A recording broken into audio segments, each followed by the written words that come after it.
Hey, what I'm about to share with you on this episode are the three top reasons that I believe that physicians are trapped. So if you're a physician and you've ever wondered why or how do we as badass physicians, super independent, doing amazing work before we became physicians, opening clinic, being badass, top 1% of our class, are now ending up feeling trapped in medicine, this episode is going to answer that for you.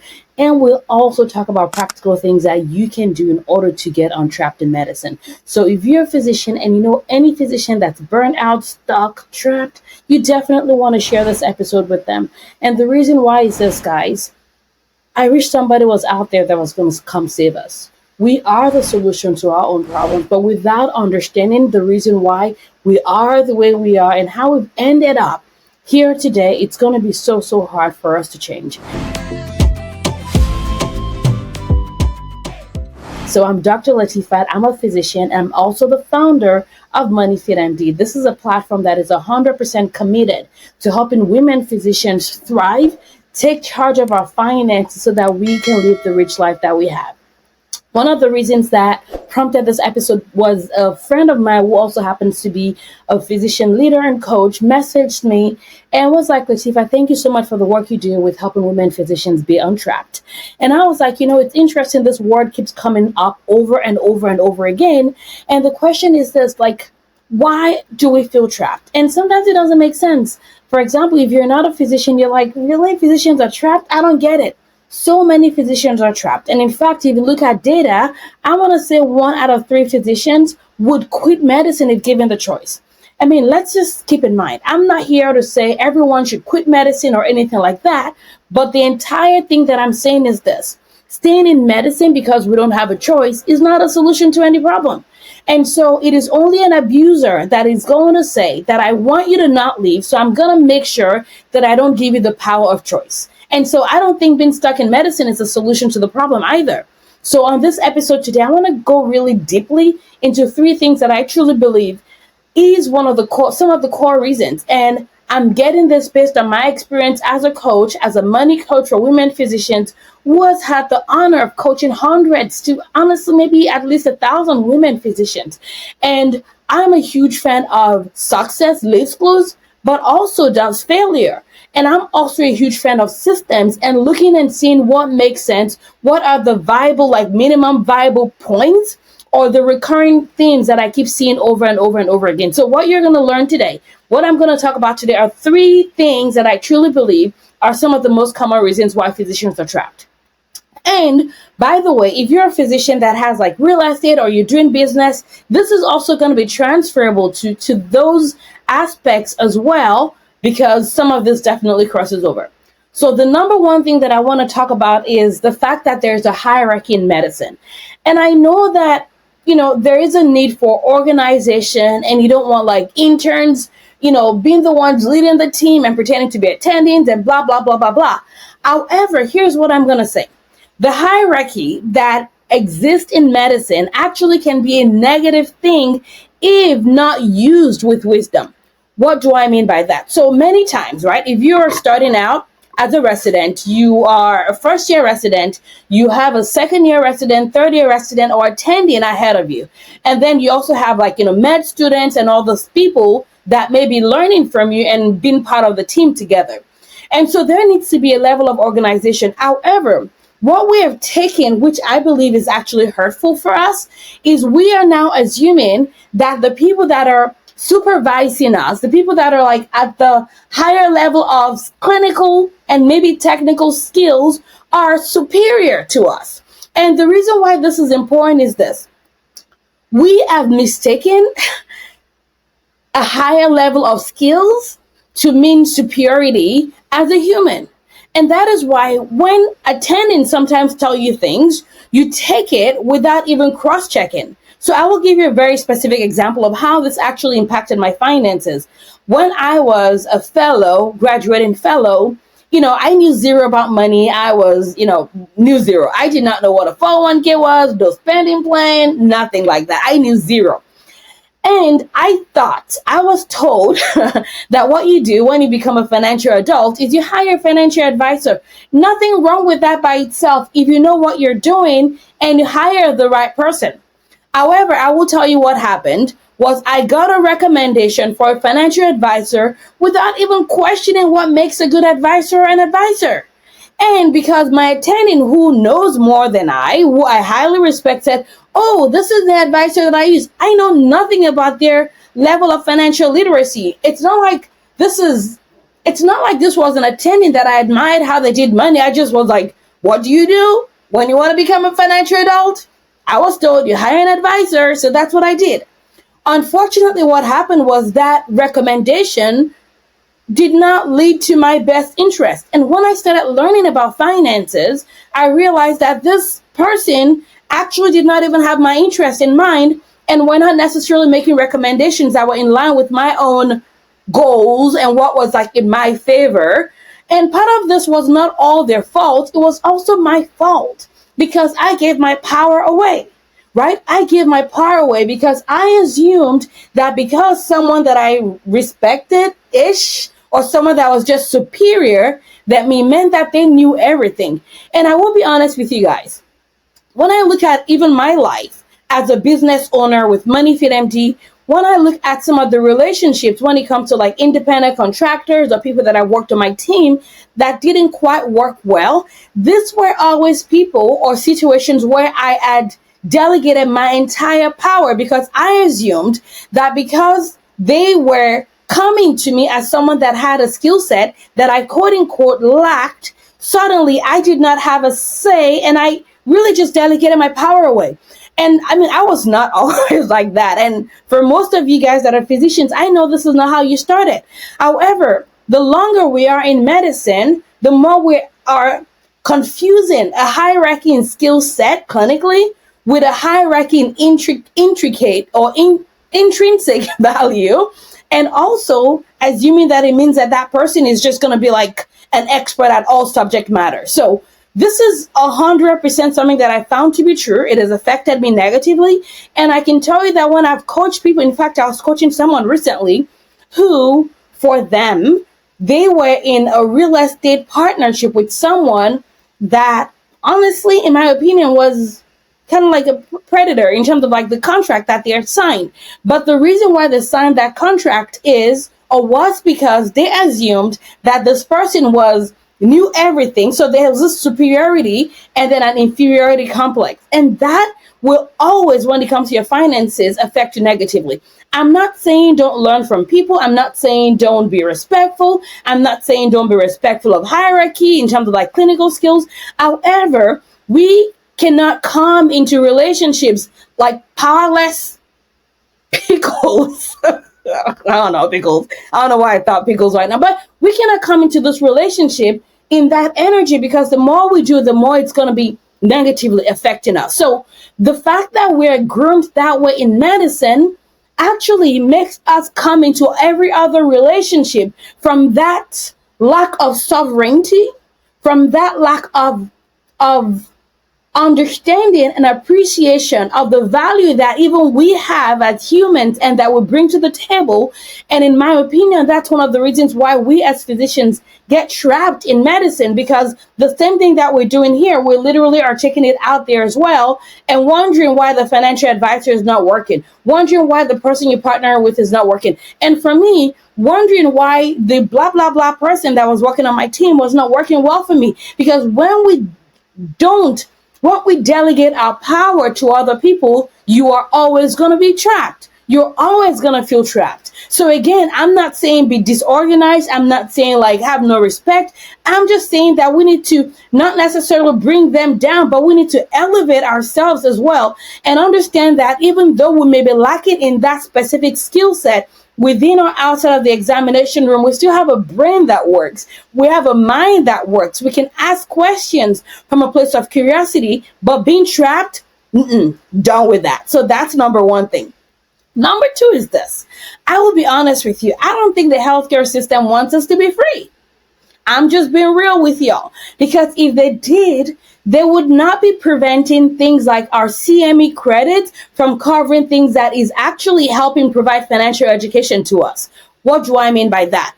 Listen, y'all, I launched MoneyfitMD as a platform about 4 years ago I started the Money School for Women Physicians 2 years ago. And one of the questions that physicians will ask me is, do you offer CME credit for this? Meaning that, can I use a CME money as part of my professional development fund for enrolling in one of your financial education programs? And to be honest with you, I had such struggle doing that, because the traditional CME systems don't actually let financial education be approved for CME credits.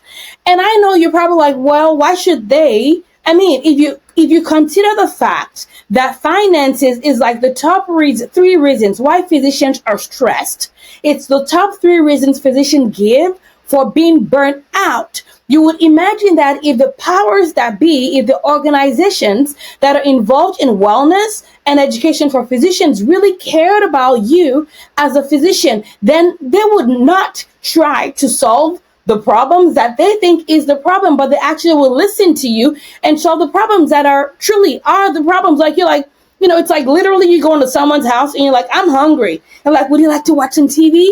You're like, I'm hungry. And they're like, would you like to watch some TV? Can you hear the words that are coming out of my mouth? That's what movie was that? That was, oh man, oh baby, what movie was that? I forget the name of the movie. Oh, it was Jackie Chan and some other people. Oh man. Anyways, now I'm going. If you know the name, let me know, because my brain is freezing. But I'm gonna go look it up after this. But right, can you not hear the words that are coming out of my mouth? That literally is the question, because if you're hearing the words that are coming out of my mouth and you actually care about me, you will solve the problems that I'm telling you is the problem. And if physicians are cuffed because of finances and CME just refuses to cover, that's like, what the heck are we thinking? So we are trapped, partly because the powers that be don't really care about your finances. They don't care about the problems. I mean, how many times have you told the people at work that charting is the challenge, yet they don't get you the resources to chart better? They just say, go fix it and go suck it up and go figure it out. And I'm not saying here that we're victims. No, that's not my jam. I'm just saying that when we understand it, then we now get to decide, are we going to be part of the solution, or are we going to be part of sitting down, be victimized, and letting these people continue to control you and keep you trapped, when maybe you need to solve the problem yourself? Because the question becomes this: yes, I would love for CME to be able to cover your stuff. I would love for CME to be able to so you don't have to pay out of your pocket. However, if you can pay for vacation for yourself, you can pay to get yourself financially educated and liberated and free. Because at the end of the day, when you're on your deathbed, you're not going to point fingers and say it's the healthcare, it's it's them, it's AMA, it's AGA, and all these organizations. Yes, we can blame them. Trust me, on another episode, we're going to sit down together and blame them. But for this episode, I'm saying that when we understand the reason why we're trapped, then the problem, we now have an awareness, and a problem recognized is already how solved. So are you going to wait and keep letting them decide your fate? Or are you going to get up and do what you need to do and pay for what you need to pay for and learn the key things you need to learn? Because finances is still not a part of our traditional financial education as students, as medical students. And to be honest with you, the question is, do I actually trust those people to give you the actual true knowledge that liberates? Or are they just going to keep giving you the crap that craps? The crap that craps, right? So I'm just curious, though, to hear what your thoughts are, because these are literally things that's affecting physicians and limiting our ability to be trapped, right? But part of it, too, is we need to go back to understanding and remembering who we are before we were just brain completely conditioned and stuck in this place where we're now looking for help and acting like we're powerless when we are freaking physicians. We are badasses. Yeah, I know. I'm going Auntie Edna, all of us. You and I both. But on a more serious note, guys, I get really passionate about this stuff because I truly do care about us. Our lives matter. And when I think about the brain power that we have, when I think about the potential that we have as physicians, it really burns my soul to see us spend so much time wasted, hoping that at some point someone is going to come save us, or maybe that at the age of 65 we'll finally be free. I mean, my dad died at the age of 67. That would have been 2 years after traditional retirement. Like, that is not where you put all your goals. That's not where you put all your dreams. It cannot work like that. You and I are capable. We're more than capable. We're badasses. And sometimes we need to just I think we're so close to ourselves that we sometimes forget who we are. And we need to be reminded of who we are. And then the last point is this, guys. I talk about relationships when it comes to our finances, relationship with ourselves, relationship with others. And I have to tell you that when it comes to relationships, you may not like this one, just to warn you. But I think part of it is we've also let potential abusers have the field of day. Like, they've been having a ball on a post because we have forgotten that we are badasses, right? We have forgotten that in this relationship, we have to do our part to have the boundaries that needs to have, that we have to be willing to let people be uncomfortable and also us be uncomfortable, because this is really the currency to change. What do I mean by that? Unfortunately, our relationship with a lot of healthcare is a dysfunctional relationship. A lot of times, healthcare system can be narcissistic. And when we are in relationship with a narcissistic person or a system like that, we really have to understand that we need skills and we need to have the boundaries. And sometimes we need to break up those relationships. That is why when we look at data, and about 6 out of 10 physicians to 7 out of 10 physicians are employed, and there's nothing wrong with employment. It's just the same way there's nothing wrong with being married, as long as you're married to someone that understands the value that you bring to the table. But if every time I'm having a conversation with my husband, it feels like if you disagree with me, just understand that your days here are numbered. If you disagree with me, I don't think your voice matters. How would you feel? And that is why, in my opinion, one of the best gifts we can give ourselves, one of the best gifts we can give our patients, one of the best gifts we can give our families, one of the best gifts we can give our future is to have financial liberation, financial freedom, to know how to do our finances, to have boundaries, to learn the mindset tools that helps you learn that it's okay for you to feel uncomfortable and still do it anyway, right? To do the right things no matter what. To not be walking around on eggshells and doing what I call living without 2 butt cheeks, which is where you're living in not authentically to who you are and with the people that you want to serve. So, in my opinion, if we can address these 3 things, and it's not by waiting for them to change, because maybe they're not going to change, or maybe it's going to take them decades and decades to change. It really is about us getting up, rising up in our own power, getting the tools we need to get, whether that's financial education with the mind tools to be able to learn money, grow money, build wealth, diversify outside of our clinical income, and learn to take back power for ourselves. Because I don't know about you, but I imagine a future where every physician has the tool set, the financial skills in order to be able to walk. Imagine what would happen. I believe that the healthcare system will have no choice but to change, because we are not trapped. You are not trapped. So I hope this episode has been helpful for you. If it has been, I definitely challenge you to, if you're watching it on YouTube, tag someone on here that you want to come listen as well. And if you listen on the podcast, share this episode with others, because we're done being trapped in our lives. We're done, whether that trapped is with the healthcare system, whether it's in relationships that don't make sense. We are done being trapped. Our lives are too valuable. It's time to get up and take the tools that you need. By the way, if you're a woman physician, we have a community for women physicians that are living life on their terms. They're taking charge of their finances. They're learning how to manage their money. They're learning how to grow their net worth. They're learning how to curate their rich life so that they can live a life of impact without living in fear, and worrying about what would happen if their clinical income was compromised. I invite you to check us out. You can go to MoneyfitMD.com. If you go on the website, you will see Work With Me. That way you can click on that. There's a number at the very top. You can text us to schedule a call. This is a free call, not salesy, nothing like that. We are here to serve. We're here to help. And if you're a woman physician that literally wants that, it's time. It's time, because your life matters. Your breath matters. Your oxygen matters. Let's get you taken care of. I'm Dr. Latifat, money coach, liberation coach, and a huge lover of physicians. We deserve to be free, and it starts right now. Thank you for watching. I'll see you in the next episode. And don't forget to leave us a review.